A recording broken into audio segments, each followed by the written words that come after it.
guys! Welcome to my YouTube channel. This is Professor T-Rex and in this video, i-share ko sa inyo kung ano yung pwede mong gawin para makabili ka ng game sa Steam even if you do not have a PayPal account, MasterCard, or Visa card. Okay, so let's start.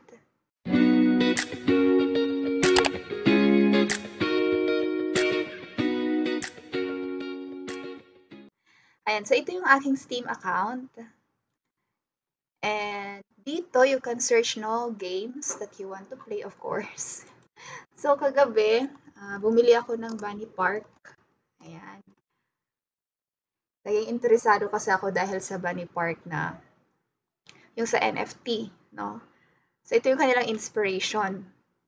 And so far, they have a very cute game. At saka murang-mura yung game niya, very affordable. So, si Bunny Park, guys, it costs 159 pesos.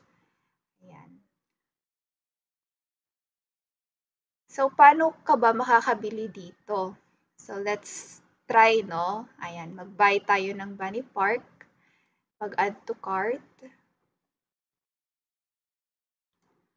And then purchase for yourself or as a gift. So, let's say purchase for myself. Yan. So, ito yung options, guys. You can use your PayPal, Visa, MasterCard, or eClub Points. So, PayPal, wala no. Wala ko dyan. Visa, meron akong Visa card pero hindi pa siya activated for international transactions. No, I have to go to the bank pa para ipa-activate ko siya, ipa-open account. For local transactions lang kasi siya. So, yung ginawa ko guys, para makabili ako ng game dito sa Steam, ito yung ginamit ko. PayMaya. Ayan. So, si PayMaya lang yung ating kailangan. So, ipapakita ko sa inyo kung paano. Ayan. So, dito sa baba, makikita nyo, merong my cards. Yan. Link PayMaya card or online payment card number. So, yung ginawa ko, pinindot ko itong online payment card number. Ayan. Pero, para ma-activate mo itong online payment card number mo, kailangan mong mag-load ng 100 pesos sa iyong PayMaya account. Yun lang yung kanyang parang activation na requirement. Okay? So, kapag meron ka ng 100 pesos pag meron ng 100 pesos yung PayMaya account mo, ma-activate ito, makikita mo na ito, and then, yan no, kukopyahin mo lang itong details ng card na ito. So, let's say, ito siya kasi nakalagay MasterCard. So, you just have to click MasterCard, tapos lagay mo lang yung card number, ayan, expiration date, ayan, security code, and then fill out mo lang itong details na ito, and then continue mo lang, tapos, ando na. Okay, ma-avail mo na siya.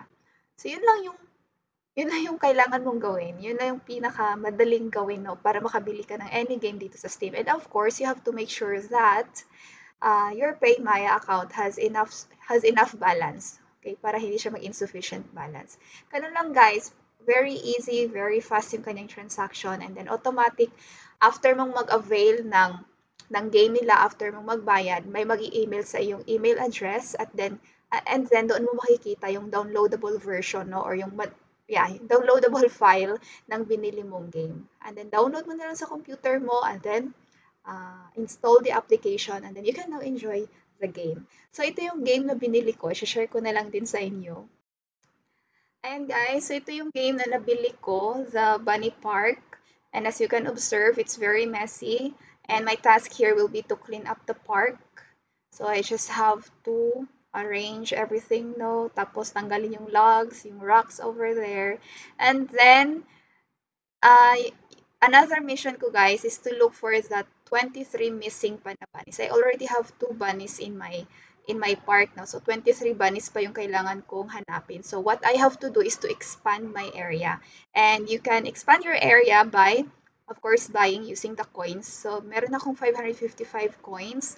So, kailangan lang na mag-dig pa ng coins itong bunnies ko para maka-accumulate ako ng maraming coins. And, yun yung ginagawa ng bunnies, no? Nagdidig sila ng coins, tapos ikaw naman, kailangan mo rin silang i-feed. Anyway, gagawan ko na lang to ng ibang vlog para mas ma-explore pa natin yung game. So, yan lang na yung overview ng game.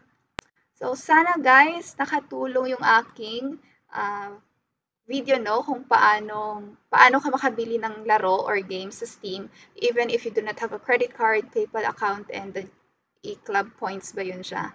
Okay, so ganun lang guys. Si Paymaya could save your day. So, happy buying of games everyone. Thank you so much for watching and have a great day. Bye!